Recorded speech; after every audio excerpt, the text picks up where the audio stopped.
Pukul 1.13 dini hari, Rian terbangun oleh suara ketukan keras di pintu. Tok, tok, tok. Ia bertanya, "Siapa?" Tidak ada jawaban. Saat ia mengintip dari lubang pintu, tidak ada siapa-siapa. Namun saat ia berbalik, di ujung lorong, terlihat sosok seorang anak kecil berdiri. Kepala menunduk, rambut menutupi wajah. Rian membeku. Napasnya tercekat. Sosok itu perlahan melangkah ke arahnya. Langkah demi langkah. Dengan sekuat tenaga, Rian membanting pintu kamar, mengunci diri, dan bersembunyi di bawah selimut. Bayangkan, kamu terjebak di sebuah villa tua, di tengah hutan, sendirian, lampu padam, dan kamu sadar, kamu tidak benar-benar sendirian. Ini bukan cerita karangan, ini pengalaman nyata.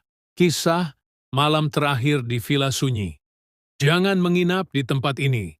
Pengalaman horor nyata. Selamat datang kembali di channel Newspaper. Kali ini kita akan membahas tentang kisah horor yang menegangkan berdasarkan kisah nyata yang dialami. Lalu, bagaimana kisahnya? Simak dan dengarkan. Sebelum dimulai, mari subscribe channel ini agar terus menceritakan kisah mengerikan lainnya, serta aktifkan notifikasinya agar tidak ketinggalan berita berikutnya.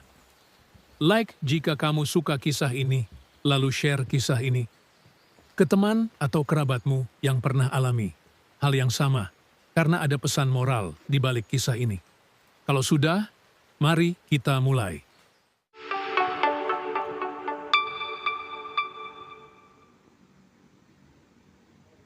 Tahun 2019, seorang pria bernama Rian, seorang traveler dari Jakarta, ingin mencari ketenangan.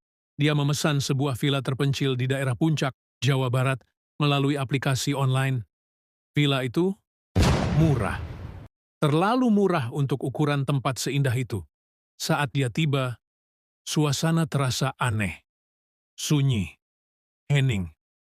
Bahkan suara jangkrik pun seakan enggan bersuara. Saat masuk ke villa, Rian melihat hal-hal kecil yang mengganggu. Gordon bergerak padahal jendela tertutup. Ada bekas tangan kecil di kaca jendela, seperti tangan anak kecil. Bau dupa samar-samar, padahal tidak ada dupa. Dia pikir, mungkin cuma perasaanku saja. Malam itu, dia memutuskan untuk tidur lebih awal.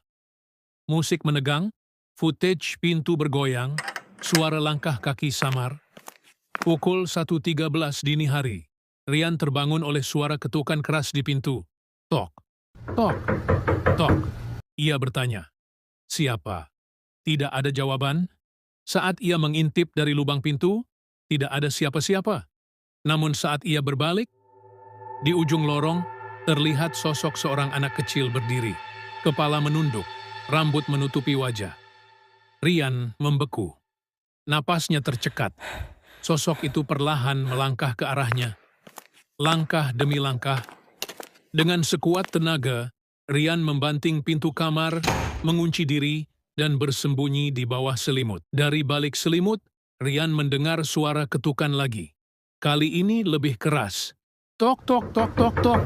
Disusul dengan suara tawa kecil. Suara seorang anak. Saat Rian mengintip dari bawah pintu, dia melihat dua pasang kaki kecil berdiri diam. Rian membaca doa dalam hati, tubuhnya gemetar hebat. Sampai akhirnya, semuanya sunyi kembali. Tanpa pikir panjang, Rian berkemas cepat, keluar jendela, lari ke jalan raya tanpa menoleh ke belakang. Pagi harinya, Rian kembali bersama pemilik villa. Pemilik hanya berkata singkat, "Harusnya kamu baca dulu sejarah tempat ini sebelum menginap, Mas. Anak saya meninggal di sini 7 tahun lalu. Sejak hari itu, Villa Sunyi resmi ditutup untuk umum, dan Rian tidak pernah lagi menginjakkan kaki di daerah itu. Kadang, harga murah menyimpan harga yang jauh lebih mahal, harga nyawa. Hati-hati memilih tempat penginapan, jangan asal murah. Selalu cek sejarah tempat sebelum menginap. Jangan abaikan instingmu kalau merasa ada yang aneh.